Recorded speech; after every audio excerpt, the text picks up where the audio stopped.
I was grumbling my way through yard work yesterday afternoon, trying to finish up the chores I'd been forced to do. The sun was hot, and I was tired of pulling weeds, so I wandered into the woods just beyond our backyard fence.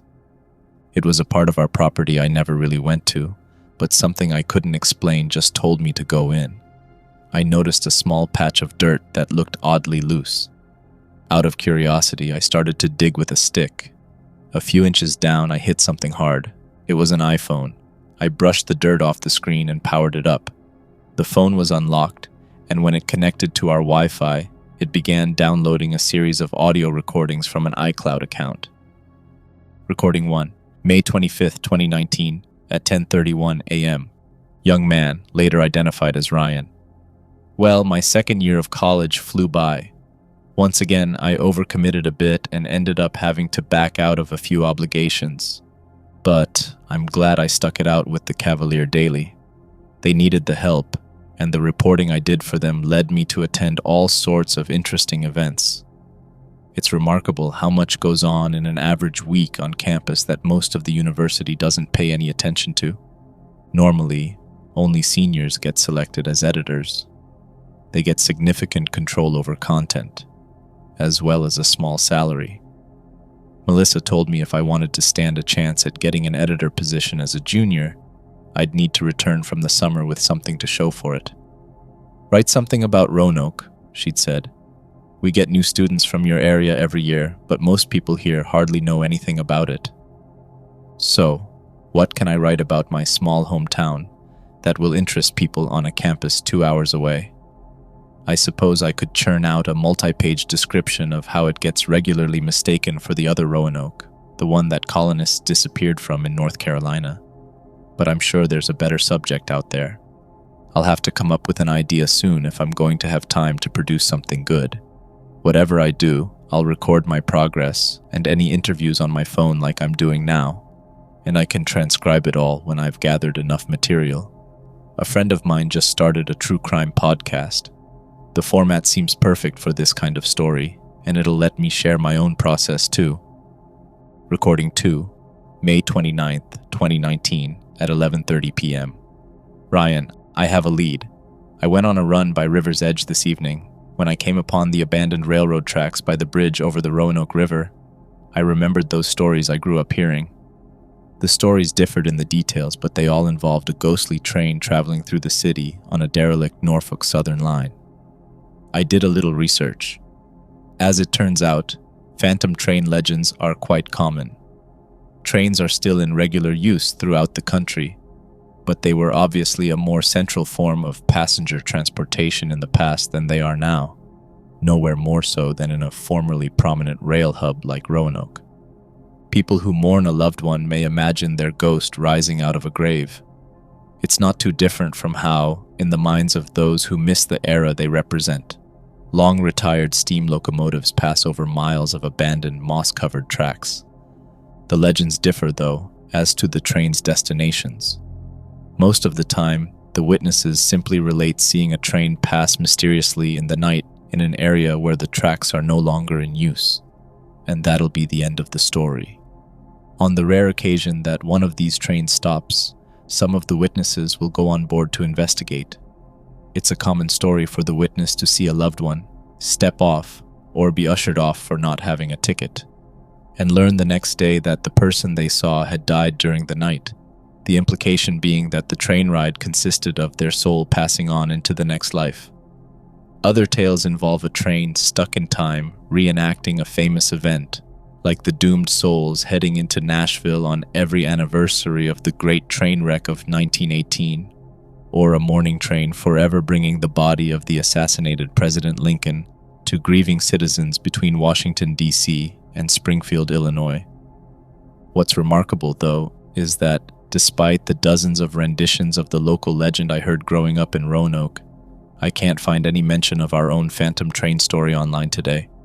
I've gone through the obvious search engines, as well as multiple social media pages dedicated to local history. Nowhere have I found even a murmur about the subject. I sense that there's a story here, a folktale waiting to be gathered. These tales have existed orally throughout the region for decades at least, and they are waiting for someone to write them up formally. That someone will be me, and this will make for a great article when I return.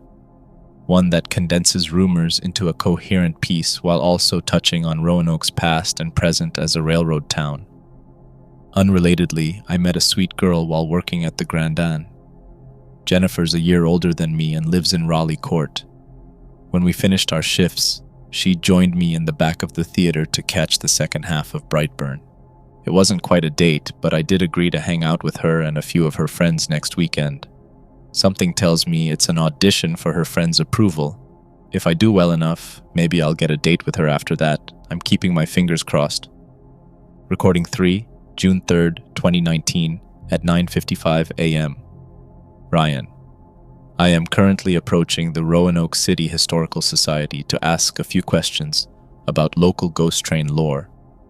Depending on the response I get, I may or may not bring up that I'm making an audio recording of all this, as I'm technically not obligated to mention it. Okay, here I am. Excuse me, sir, do you mind if I ask you a few questions about local history? Society member. Of course. It's nice to see a young person take an interest in the subject. What can I help you with? Ryan, I have questions about trains, one train in particular. My name's Ryan, by the way. Society member. You can call me Eric. And that's a subject I know plenty about. What do you want to know? Ryan. Well, you see, I grew up hearing stories about a ghost train. Eric, let me stop you right there. Did you really come here to talk to me about ghost trains? Ryan. It's not that I think they're real. Don't get me wrong, I'm not crazy or anything. It's just that I'm trying to write about the stories themselves, what they consist of, and how they evolved. You see, as a kid, Eric, you heard a story that spooked you, right? The thing is, most people outgrow their childhood fears and move on with their lives. I suggest you do the same. Ryan, so you don't know any stories about a ghost train in this area? Eric, I know that there are no rumors, no legends, nothing. If anything like that existed, I'd know about it. Do yourself a favor by finding something else to write about. Now, if there's nothing else I can do for you, I'd like to get on with my day, and I'd like you to leave. Recording 4, June 3rd, 2019, at 10:45 a.m. Woman, right this way. Knocking. Woman, Mr. Thompson, you have a visitor. Mr. Thompson, do come in. Take a seat. We don't get too many reporters coming around the train museum these days. You with the Roanoke Times? Ryan, no, I'm just writing for a college paper. I was wondering if I could ask you a few questions about local history. That's quite a model you've got on your desk. Mr. Thompson, yes, I'm building an exact replica of one of the old trains. Class A, number 1218. I'm painting the pilot right now. Ryan, pilot? I thought it was an engineer who operated the train, and a conductor who ran it and called the shots. Mr. Thompson, no, son, the pilot isn't a person. It's this V-shaped structure here, underneath the circular front of the smoke box. It's for knocking away anything in the train's path. Do you know what they called it in the old days?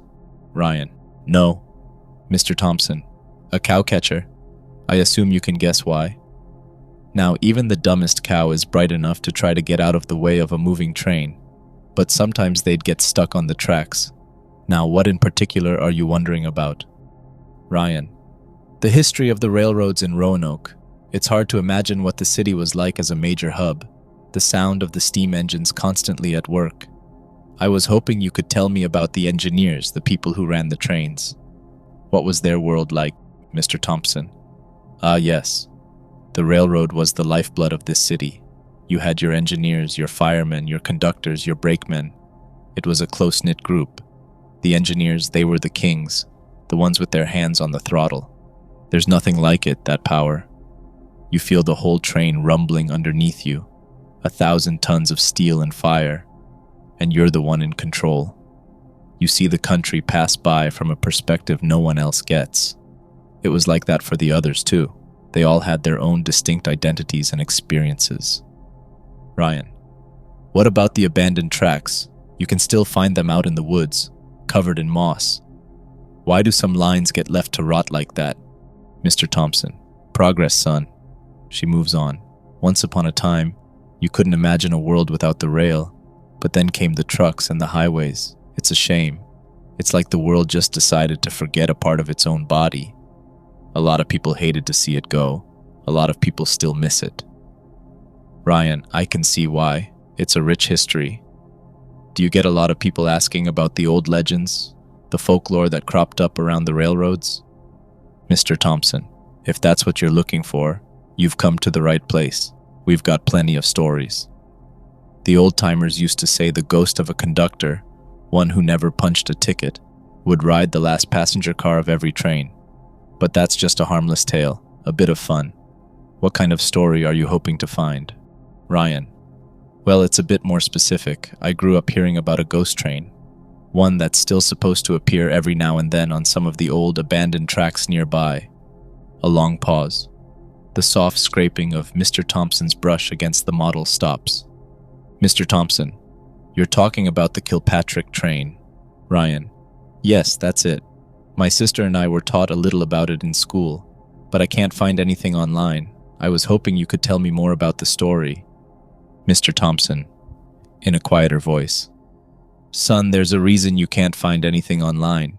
There's a reason people stopped talking about it. Ryan, I don't understand. Mr. Thompson, you don't have to. You just have to leave it alone. Now listen to me, and listen closely. Don't go around asking about any ghost trains. Whatever you think you know, forget about it before the people you know forget about you. Pause.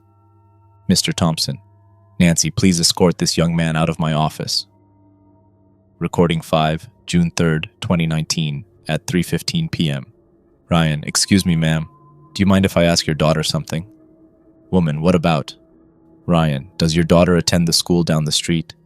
I know she'd be on summer break now, but I'm asking about during the school year. Woman, yes, she attends Crystal Spring. Ryan, well, you see, I graduated from there. Finished 5th grade in 2009. I'm doing a report on a subject I first learned about when I was a student there. I'm wondering if it's still taught the same way. Do you mind if I ask your daughter a couple questions? Woman, Samantha, will you answer a few questions for this young man? Samantha, yes. Ryan, thank you, Samantha. Can you tell me what grade you are in? Samantha, I just finished the 2nd grade, and in August I'll be a 3rd grader. Ryan, and how old are you? Samantha, 8. Ryan, wow, 8, that's great. I remember being 8. That was a long time ago. I'm all grown up now. Samantha, have you learned anything about trains in your classes? Samantha, yes. Trains used to be everywhere here. I got to ride one at the zoo. Ryan, yes, the zoo chew. I remember riding that at your age. Now let me ask you, have you learned anything about ghost trains? Samantha, huh? Woman, I'm sorry, did you say ghost trains? Ryan, yes, it's an old legend. When I was Samantha's age, my teacher told us that there was a train from many, many years ago that would still pass through town every now and then at night. It would appear long after bedtime, and nobody knew where it came from or where it was going. Now, Samantha, have you learned about this? Woman, that's quite enough. Can't you see that you're upsetting her? Ryan, I'm just trying to do some research. Woman, next time you want to talk about ghosts with a 9-year-old, ask a parent's permission in advance. Ryan, I'm sorry, Samantha, Mom, I thought ghosts weren't real. Woman, they aren't, dear. Samantha, but he says his teachers told him that they were. Woman, he's wrong. No teacher would ever say that because teachers don't say things that aren't true. Goodbye, sir. Recording 6, June 3rd, 2019, at 6:11 p.m. Ryan. By the way, I'm going to record this, Ariel. Ariel. Why would you do that? Ryan. Because we're talking about the train legend, and I'm trying to record every conversation I have on that subject. Ariel. Shouldn't you be getting back to your yard work? Ryan. Shouldn't you be offering to help? Dad always makes me do it alone. Just because I'm your older brother doesn't mean I should have to do all the chores on my own. Ariel. It's not that you're my older brother, it's that Mom and Dad aren't charging you any rent. It's only fair for you to help out around here. Ryan. It's not like you pay rent either. Ariel. I don't have to. It doesn't count because I'm still in high school. Ryan. Oh, whatever, Ariel. Look, I want you to tell me what you remember about the train legend like we talked about earlier. The whole thing. Ariel. I can. I even looked it up last night after you texted me about it. It was a really fuzzy memory, and I wanted to make sure I got all the details right for you. Well, Mrs. Pendleton talked about it a little bit in second grade history. According to her, it started with a different ghost train. Mrs. Pendleton said that her grandfather had worked on the line that heads east to Lynchburg. According to her grandfather, on one dark, rainy night, his own train's engineer, John Kilpatrick, had to slam on the brakes to avoid hitting something, another train that had appeared before them. It was older than any train in operation should be, and it moved at a slow speed. Mrs. Pendleton said that her grandfather's train managed to stop itself just in time to avoid a collision. Kilpatrick and Mrs. Pendleton's grandfather reported what they'd seen, but no one took them seriously, as no other train should have been on the line at that time. Mrs. Pendleton's grandfather only saw the vague outline of the second train. Kilpatrick, though, was much closer and claimed to have seen men and women on board. They were dressed formally, the way people dressed when they traveled a long time ago. Kilpatrick remembered the blank looks on their faces. They were oblivious to all that was around them.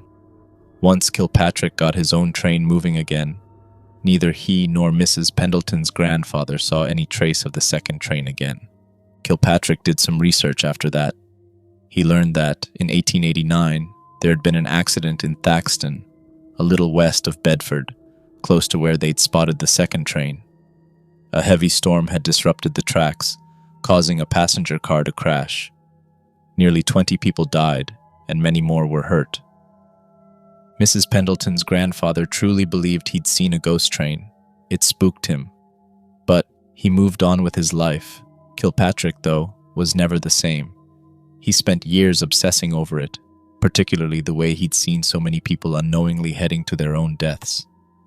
On the locomotives Kilpatrick helped operate, the other crew members claimed that Kilpatrick constantly peered outside, as if he was wondering if he'd catch sight of the ill-fated train again. He told them that he wanted to warn its passengers about what was going to happen and somehow stop the disaster from occurring in the first place. The legend we were taught was that this ghostly encounter made Kilpatrick go mad. He raved constantly of lost spirits wandering in the night. After 3 more instances of him bringing a train to a stop unnecessarily, allegedly to avoid hitting an obstacle that, upon further investigation, was found to not actually exist, he lost his job. He didn't take it well. Only a few days went by before he threw himself in front of the same train he'd spent his career operating. Soon after, the sightings began. Every few months, someone would report seeing a train traveling in areas where one should not be present. Mrs. Pendleton's grandfather saw it once, and he swears that John Kilpatrick was operating it from the locomotive cab. Kilpatrick searches for lost souls, like the ghost passengers he saw during his own life, stopping when he sees any to let them on board to join him in perpetual purgatory. Or, at least that's how the legend goes. How did I do? Ryan, great, you did just great. It's a quality story, isn't it? Ariel, I suppose. Ryan, it's odd, you know. So far, nobody else I've talked to knows anything about it. I don't think teachers bring it up anymore. It's like the town has collective amnesia. Ariel, I think we were one of the last classes to learn about it. The state probably just updated the curriculum. I can't say I blame them for removing wacky ghost stories from the list. Ryan, I just don't get why even the man I talked to at the Historical Society didn't seem to know about it. The legend is a major part of our town's history, and I can't write about it if the only other source of information is my sister's memory from grade school. Ariel, aren't you hanging out with some friends this weekend? Maybe you can ask them what they know. Ryan, I've got an even better idea. Recording June 7th, 2019, at 10:15 p.m. Ryan, I'm present tonight with an esteemed group of local residents, Jennifer, Alice, and Trevor. The former is the star employee of the Grandin Theater, and the latter two I just met tonight. Alice. Hello, future Ryan. How's transcribing all these recordings going? Let me guess. It's lots of fun, and you're having no doubts that your Ghost Train article was a great use of your summer. Trevor. How much farther do we have to go? Ryan. We're practically there. Just follow me off the pavement to the tracks. They'll lead us to where we need to go. Jennifer. How long have these train tracks been out of use? Everything's covered by grass. Ryan. 30 or 40 years probably. Alice. I can't believe I let you talk us into this. Ryan. It's like we agreed. I brought a handle of vodka, and in return you guys agreed to come out with me to the site of Kilpatrick's death so I can do another set of interviews on location. Heck, with all the recordings I'm making, maybe I'll create a podcast instead of a written article. Jennifer. Aren't you the only one of us who isn't 21? Funny how you're the one contributing the liquor. Ryan. I suppose it is. Come along, just a little further. These tracks will lead us close to the outskirts of the cemetery. Alice. That's a convenient place for him to commit suicide. They probably didn't have to take him far to bury him. Jennifer. Is the cemetery that old? Ryan. I think that it is. Anyway, we've made it. Trevor. This is where he jumped in front of the train? Ryan. Yep. If you look here, there's a tiny historical marker by the side of the tracks. Jennifer. Here died John Kilpatrick of Salem, Virginia, following over 25 years of distinguished service as an engineer. It doesn't even mention the suicide. Alice. It's an unpleasant subject. Ryan. So did any of you hear anything about this guy, or the legend surrounding him, growing up? Alice. Yeah, I learned about it. My grandfather told me that he sold his soul to the devil, and that he travels around in a bright red train that transports the sinful to hell. Ryan. What?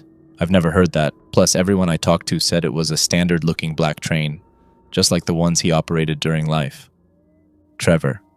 I heard the devil thing too, but not that the train was red. My uncle told me that the train is supposed to have a green glow. He never saw it, but he swears that he heard it whistle. Ryan. How did your uncle know the whistle came from Kilpatrick's train? Trevor. He didn't know for sure, but he was out late one night when he saw billowing smoke coming from the woods. He was worried it was a fire, so he ran over to it to investigate. When he got there, he found only overgrown tracks that had long been out of use, like where we're standing now. But in the distance, he heard a steam train whistling pattern, 2 long, 1 short, and 1 long blast. He had no doubt a train had just been there, and, given the poor condition of the tracks, it wasn't a train from our reality. Any real train would have instantly derailed.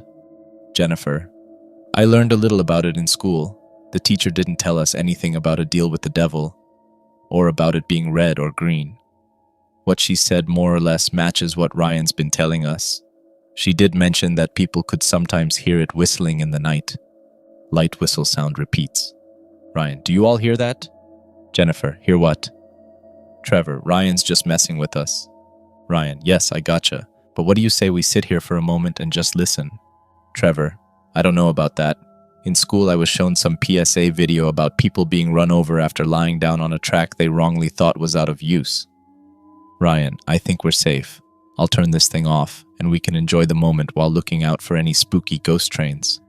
And for Trevor's sake, I'll watch out for any real trains as well. Alice. Trevor, stop hogging the joint. Recording 8 June 7th, 2019, at 11:01 p.m. Old man. If I see you here again after hours, I'm calling the authorities. Trevor. Calm down, mister. We're not causing any trouble. Old man. You're trespassing on park grounds after dark. And I may be old, but I haven't lost my sense of smell. I know what you're up to. Now scram. Jennifer. All right, we're going. Ryan. Is that geezer holding a shotgun? Alice. Can we walk faster? I want to get out of here. Jennifer. I do think it was a shotgun. He came from the graveyard of all places just to shoo us away. Ryan. The trail's just ahead. We can get out of the park in no time. Alice. Y'all didn't leave the weed, did you? Trevor. Of course not. I've got what's left on me. Ryan. I'll edit out that part of the recording. Jennifer. You're still recording? Ryan. I turned it back on a moment ago. Trevor. I'm glad our potential deaths gave you some good material for your podcast debut. Ryan, it's not like that. I was just creating some evidence in case he shot at us. Alice, there's the parking lot up ahead. It's only a short walk back to my place from here. A high-pitched sound repeats in the distance. Trevor, what the hell? Alice, it's just like... Jennifer, it can't be. Trevor, the sound. 2 long, 1 short, 1 long. Ryan, that's a common pattern for signaling that a train is approaching a grade crossing, you know. There are real trains around here after all. That's probably all that it is. Jennifer, but the area it came from, it's been out of use for ages, right? Ryan, honestly, I'm not sure. Trevor, let's just get out of here. Recording 9, June 11th, 2019, at 11:58 a.m. Ryan, I'm driving towards the home of Mrs. Pendleton, who taught both me and my sister at Crystal Spring Elementary. A couple teachers mentioned the ghost train rumors, but she was the only one who really expanded on them. I sensed that she knew more than she let on. There may be some details that were too scary to share with second graders. And maybe she'll even have an explanation regarding why the students aren't taught about it anymore. Oh, nice, I just got a text message from Jennifer. Are you free tonight? This sounds like the one-on-one date I've been hoping for. Somehow her friends seem to have vouched for me even after my plan resulted in an old man chasing us out of the park with a firearm. She held my hand when we returned from taking the trash out at the end of our shift at the theater Monday night, and we kissed before driving home. I can't wait to see her again this evening. Well, here I am. Out of respect for Mrs. Pendleton, I'm going to turn this off until she agrees to let me record an interview. Recording 10, June 11th, 2019, at 12:15 p.m. Ryan. All right, I just turned it on. Can you please state your name and how long you've lived in the area? Mrs. Pendleton. Mary Pendleton. I've been here my whole life. Ryan, and what's your connection to me? Mrs. Pendleton. I had the delightful experience of teaching you in 2nd grade, and a few years later I taught your little sister as well. Ryan. Which one of us was more trouble? Mrs. Pendleton. You both had your moments when you got on my nerves, but overall, you were lovely children. I'm not about to pick favorites between you two. I never do that with my kids. Ryan. I still remember a lot about what you taught me about local history. For example, Roanoke's original name, Big Lick, and its early growth as a train hub. Mrs. Pendleton. I'm glad my lessons stuck with you over all these years. Ryan. They really did. There was one in particular I haven't forgotten. You told me and my sister's class about John Kilpatrick's ghost train. Silence. Ryan. Mrs. Pendleton, do you still teach that story today? And if not, why did you stop? Mrs. Pendleton, don't do this. Ryan, don't do what? Mrs. Pendleton, don't bring it back. Ryan, bring what back? Mrs. Pendleton, my classes kept getting smaller. I didn't know why. I'd start the year with a layout to accommodate the students who I'd be teaching. I'd tell students about the legend. We'd arrange field trips to the site. Cub Scouts would do campouts nearby. At the end of the year, there'd be a whole table of empty seats. How is that possible? I kept asking myself. Why are there empty seats now, but not before? Ryan, I don't follow you. Did some students transfer out? Mrs. Pendleton, that's just it. I figured that surely some students had just switched schools. But I had no memory of that happening. I checked my files, and there was no record of additional students anywhere. The students still in my class, you, your sister, others, were the only ones listed. And it's not like I specifically remembered any other students, or anyone else did either. Ryan, it's been really a long time, but I don't remember anyone leaving my class that year. Mrs. Pendleton, no, you wouldn't. No one does. Ryan, how many students were in your class? Ryan, I don't know. I think there were just over 40 in my whole grade. Mrs. Pendleton, that's what the records reflect. But every year, I arranged the room on the assumption that there were close to 50 in the grade, 16 or 17 in each class. But as the year went on, suddenly one student was sitting at an otherwise empty table. Ryan, but how is that possible? Mrs. Pendleton, we got a directive a few years after I taught your sister never to mention the Kilpatrick train again. I resisted at first, as I enjoyed sharing the story due to my own grandfather's role in it, but the school board was firm. so I changed my lessons accordingly. Suddenly, my classes started with the same number of students that they ended with. Ryan: so, are you suggesting that knowledge of the train caused people to disappear? But how did nobody even remember them? Mrs. Pendleton: I used to have nightmares too. They were terrible, Ryan. They were so terrible. But when I stopped teaching the lessons, the nightmares stopped. Ryan: were the nightmares related to the train? Mrs. Pendleton: oh, Ryan, I haven't thought about them in years. Why are you making me remember them? Ryan: Mrs. Pendleton, I didn't mean to upset you. Mrs. Pendleton: I've seen it, Ryan. I've seen it in my dreams. I've woken up outside in the cold air. I didn't know how I got there, but I knew where I was going. I was going to it. Ryan: to the train? Mrs. Pendleton: it's no train, Ryan. That's the thing. It was a train once, but now. Ryan: Mrs. Pendleton, are you okay? Do you need me to call an ambulance? Mrs. Pendleton: it was once black iron. It was once black iron. Man, what's going on in here? What are you doing with my wife? Ryan: I don't know. I was just asking her a few questions. Man, turn that thing off before I... Recording 11, June 12th, 2019, at 8:45 a.m. Ryan here. It's Wednesday morning. I've got the day off work. This recording may sound a bit like an audio diary at first, but it is relevant to the article. I'm driving back home from Jennifer's apartment. Yes, you heard that right. It's been an eventful last 24 hours with some downs, but also some ups. Let me recap. First, I managed for the third time this summer to start an interview that ended with me being thrown out of a building. If you add the old man with the shotgun, it's the fourth time I've been driven away from somewhere by force lately. So, I don't exactly feel like Mr. Popular these days. On the bright side, my date with Jennifer was everything I'd hoped for.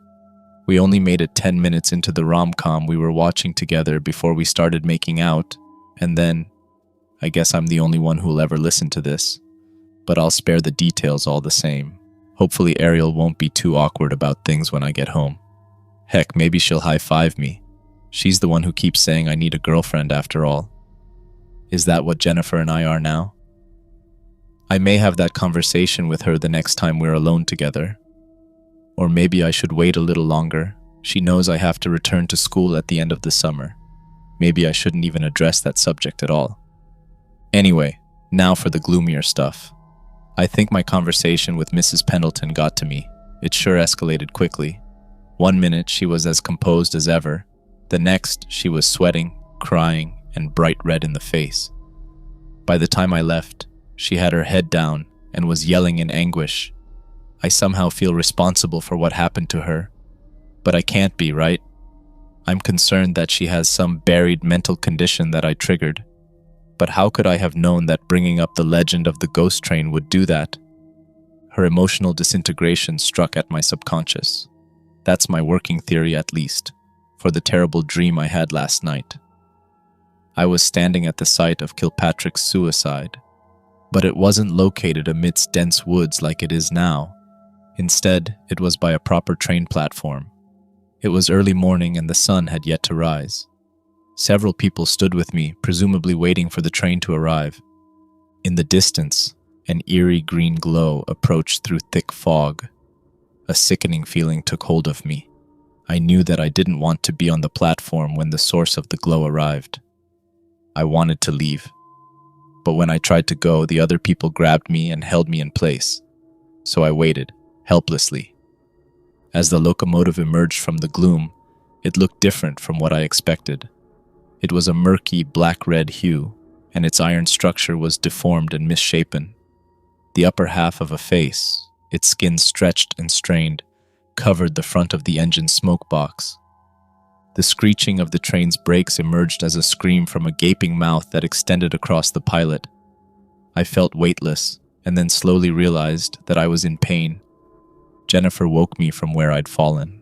I'd sleepwalked away from the couch where I'd drifted off with her, out the door, and to the staircase that led from her floor to her building's lobby level. I'd stumbled down at least several stairs and landed on the hard floor. Luckily, I emerged from it with only a few minor bruises. Jennifer gave me some weird looks. I don't blame her. I told her that I've sleepwalked a few times before, and that it usually happened when I was in a new place. In truth, I have never done something like this before in my life. It freaked me out, but it was a good lie and did the trick. Jennifer calmed down. I held her the rest of the night as she went back to sleep. I lay wide awake, however, as my mind fixated on the grotesque image from my dream. I couldn't shake the sensation that the train wasn't some figment of my imagination, that it was out there calling for me and drawing me nearer. Recording 12, June 12, 2019, at 11:12 a.m. Ryan, Mrs. Trout, it's me. Ryan, do you remember me? I waited for the school bus in your front yard every morning for 10 years. Mrs. Trout, no. Ryan, well, Mrs. Trout, I live next door. Mrs. Trout, leave me alone. Can't an old woman step outside without being harassed?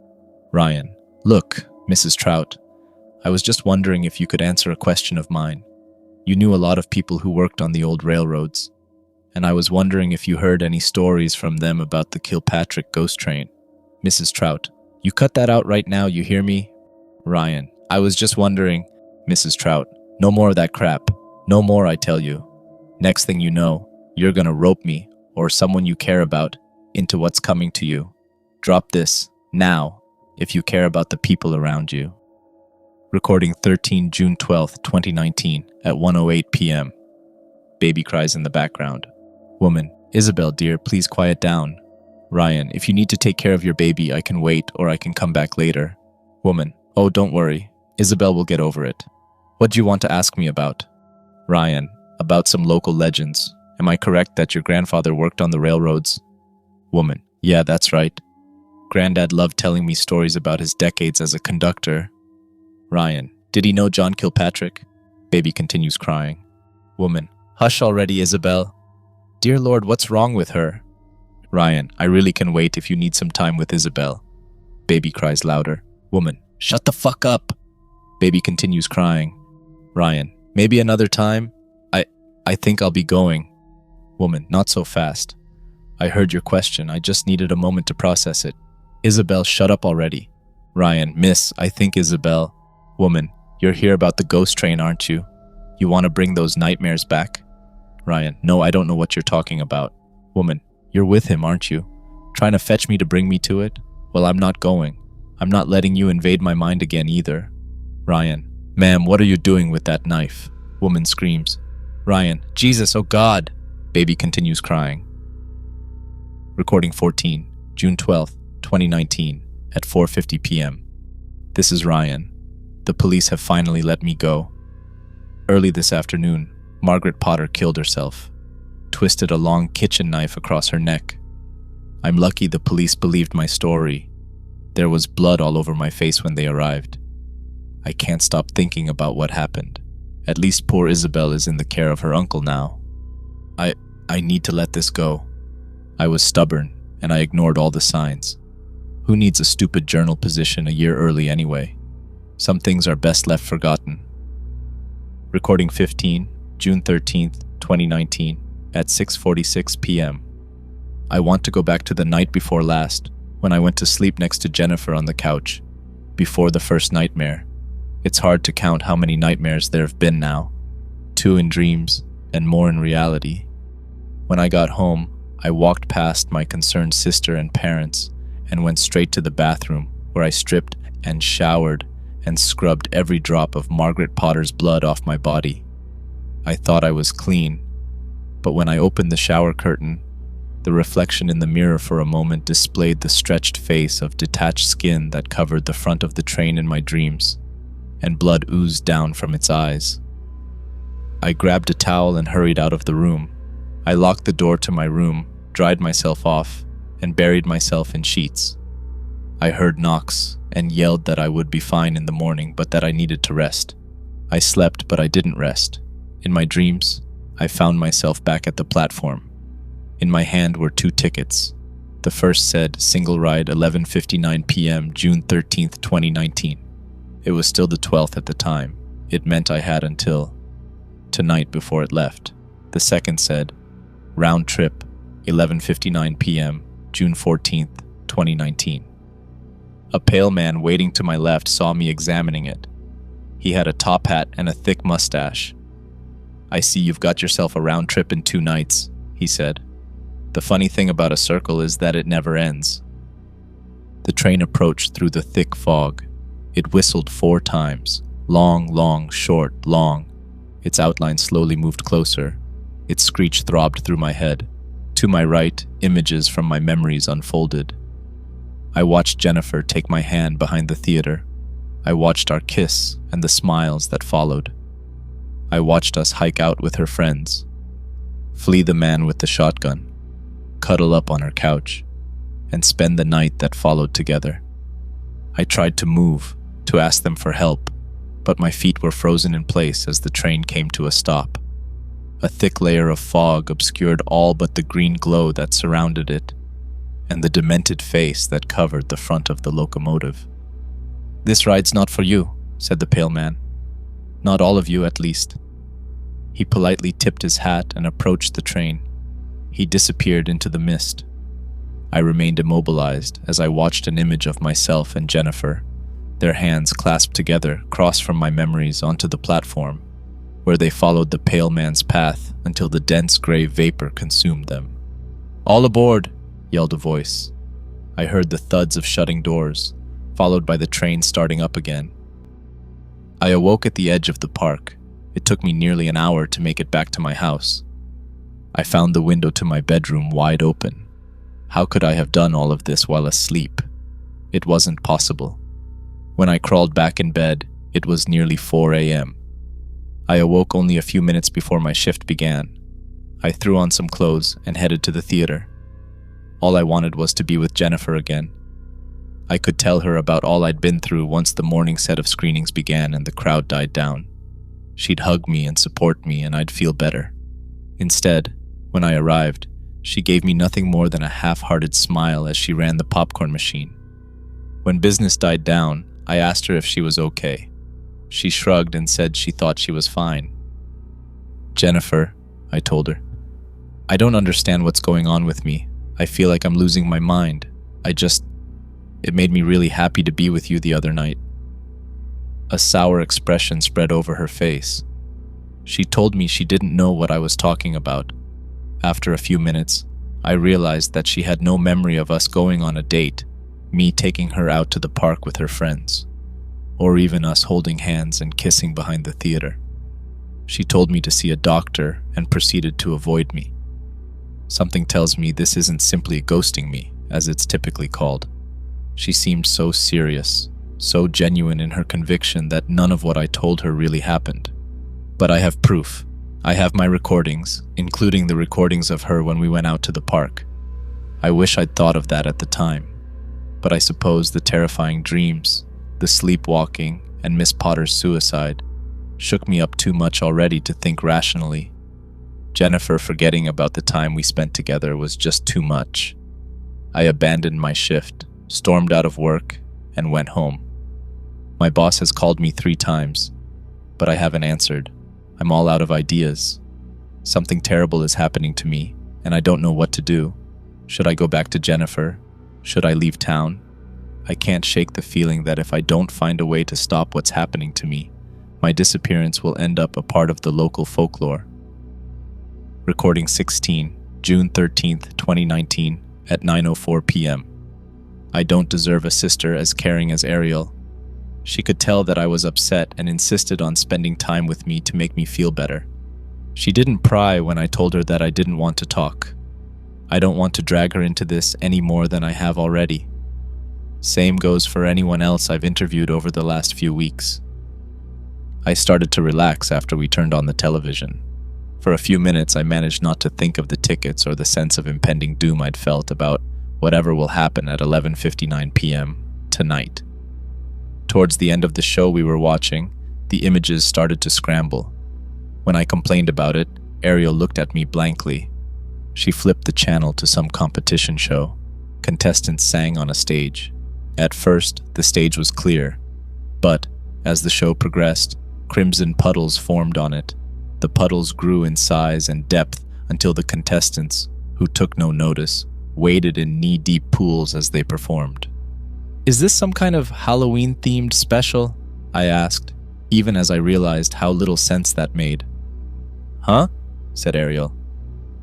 The liquid kept rising as the image cut to a host who was judging the contest.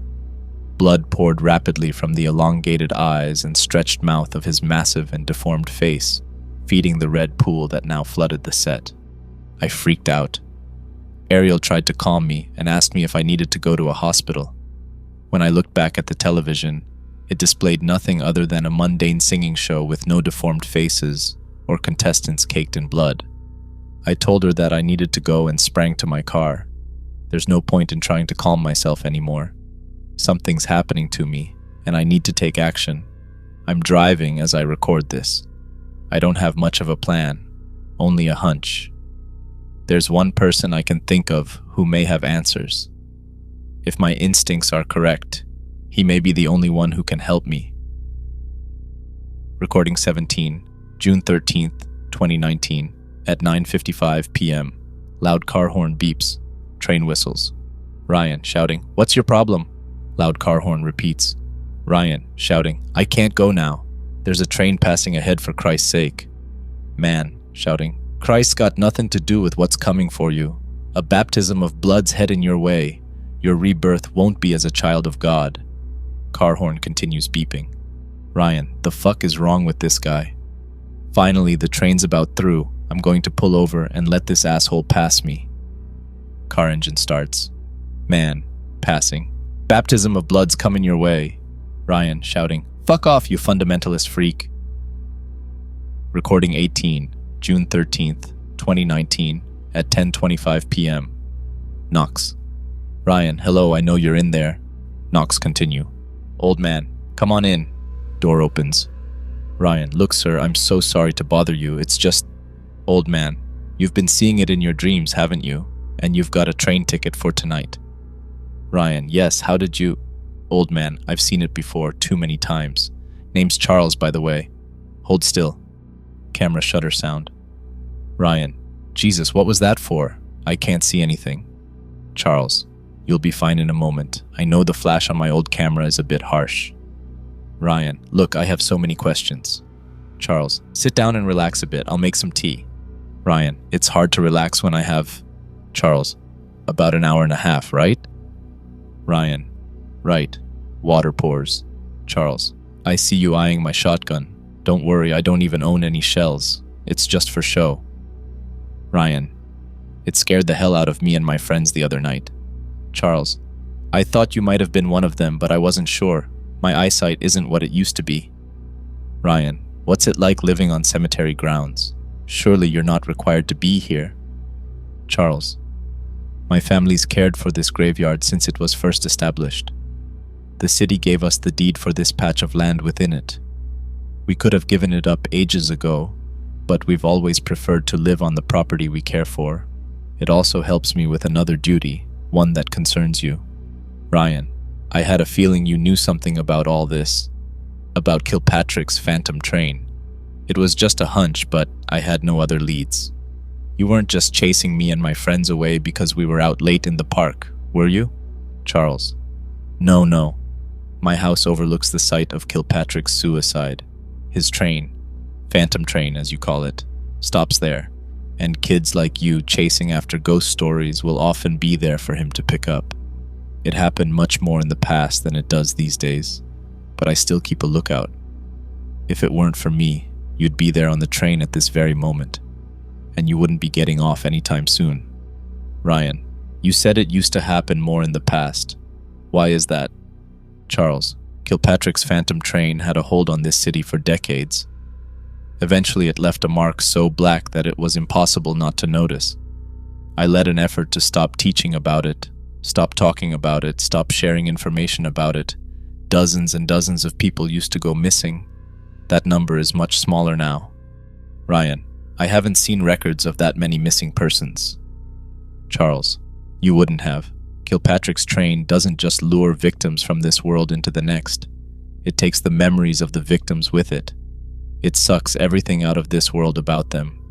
Even gradually, every physical record of each victim's existence. Let me show you something. Ryan, Do you need help with that? Charles. No, I got it. And the box isn't heavy. Here we go. Now tell me, what do you see inside? Ryan. There's hundreds of scraps of paper. Most are newspaper articles. This one is about a missing scout troop. Disappeared around Dixie Caverns in 1968. There are dozens of photos in here too. Taken from your camera, I assume. Charles. And here's one more to add to the collection. I should have asked you to smile. Ryan. Why are you putting my photo in there? Charles. Nobody's gonna remember you otherwise. Ryan. If this train erases everyone's memories of those who go on board and even erases all records about them, then how do you still have everything in this box? Charles. I can't explain the science of it to you, if science is even a thing that matters here. But I can tell you that the process is gradual. It can be combated.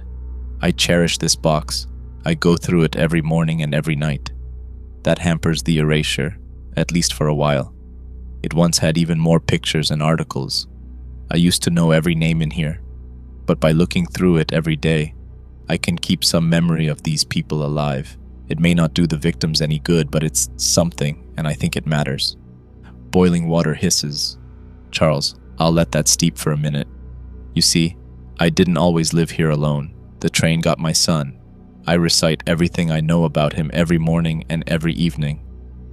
I tell myself that maybe my memory tethers him to the realm of the living. Maybe it will give him strength to escape from purgatory. But the train's power is strong. A few weeks ago, I realized that I didn't know his name anymore. All I have now is this picture. Ryan, I'm so sorry. Charles, it's taken from you, hasn't it? Ryan, yes. I had been dating a girl. In my dream, the two of us got on board. Now it's like she barely knows me. What about you? Has it appeared in your dreams like it has in mine?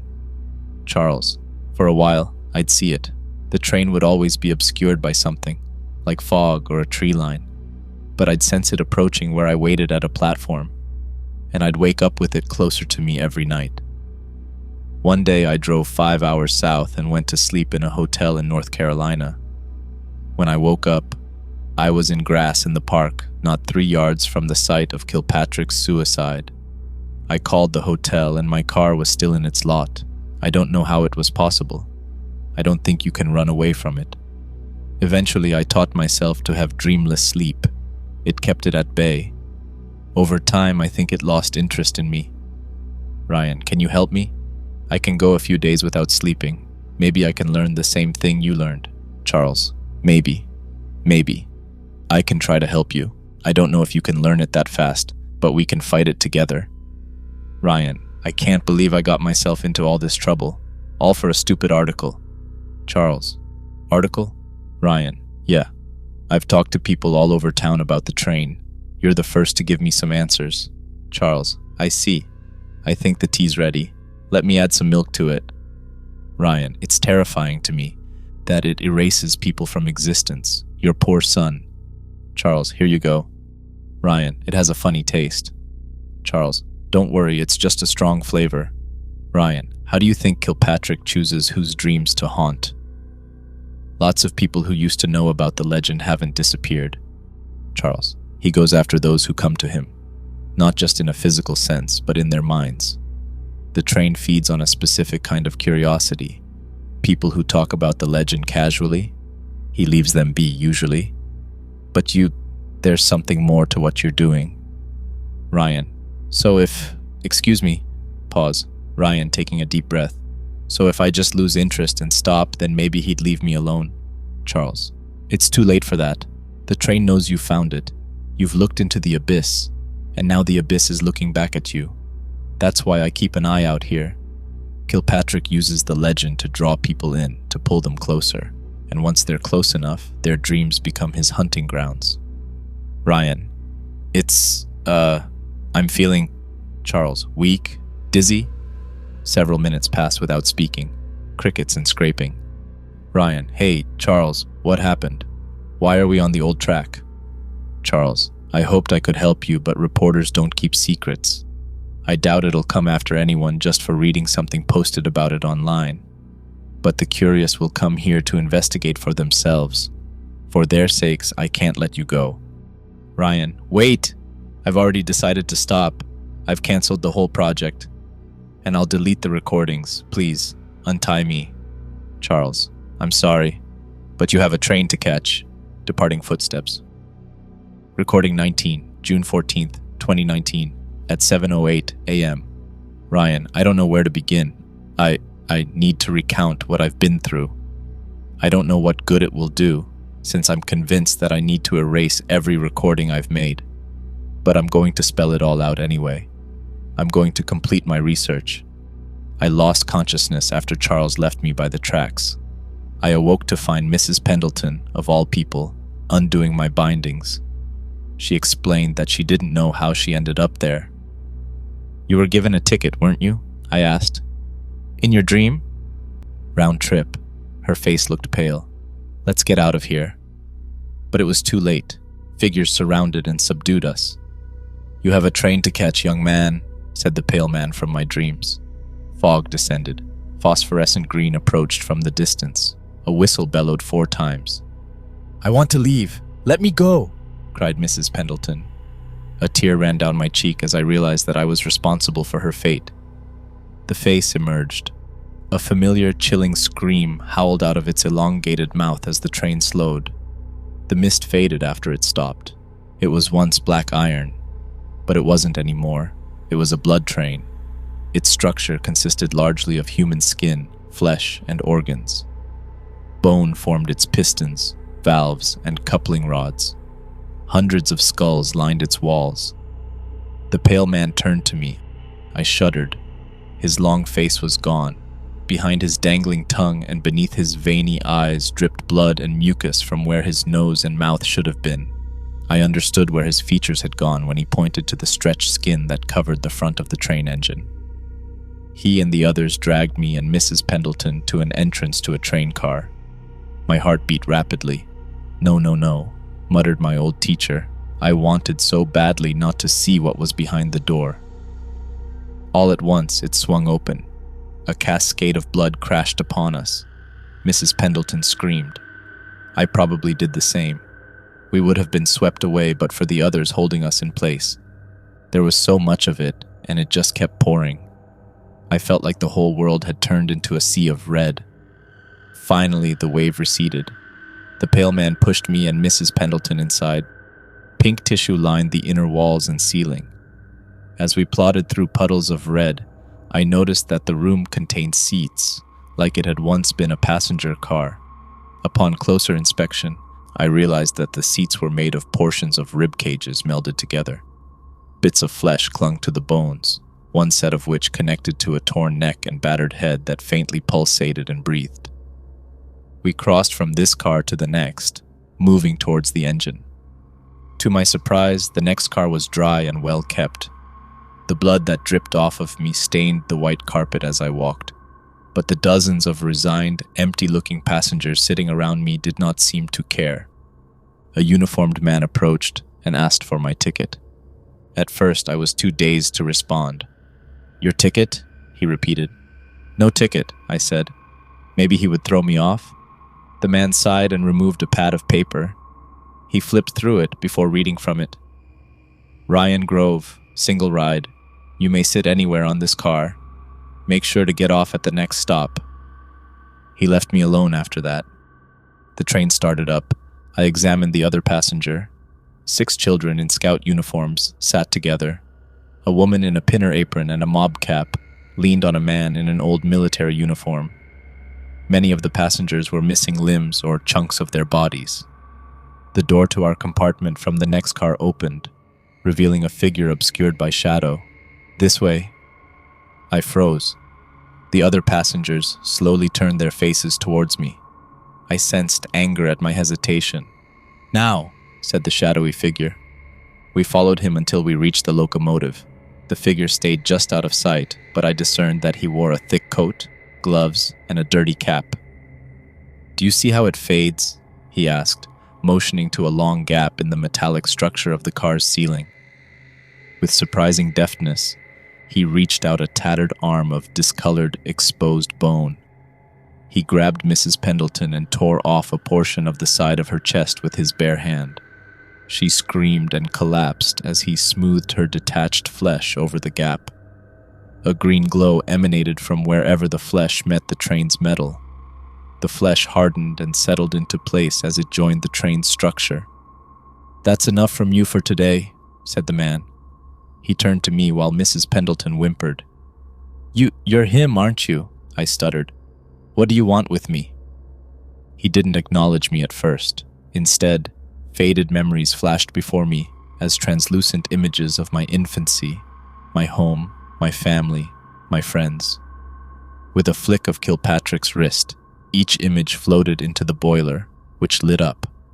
The train accelerated as my memories powered it like coal once did.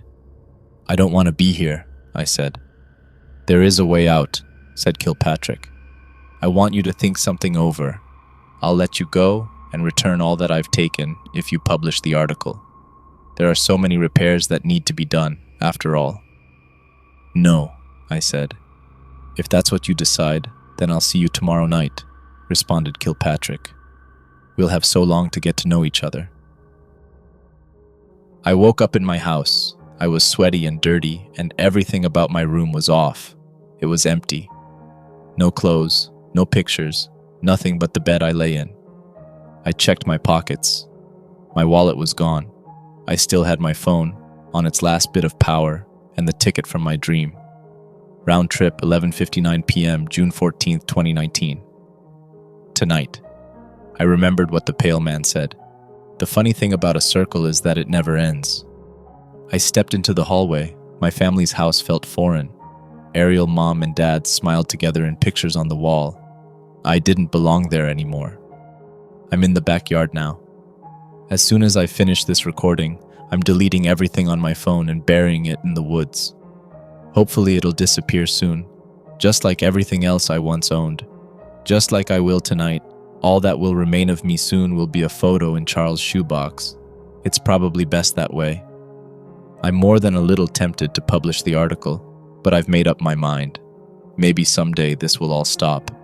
Maybe enough people will forget about the legend that Kilpatrick's train, and all those trapped on board, will fade away. Mom, Dad, Ariel, our life together was real, even if I suspect that you're going to forget that it ever happened. I love you all, and I always will. The recordings end here. What's described in them, it can't be real, can it? I look now at the empty room in our house, the one that's always been there. I never thought about it much, but why did we never do anything with it? And how is it that I heard my own name and voice in these recordings? I don't even have a brother after all. Not as far as I remember. I find myself replaying the events that led to me finding this phone. It's not like me to wander off and dig up loose dirt. It's almost like something compelled me into discovering something I wish had stayed buried. I woke up this morning from a terrible dream of an old train. It stopped in front of me and, through thick fog, I identified a young man with my mother's face and my father's green eyes reaching out to me with a maimed hand through a half-open window.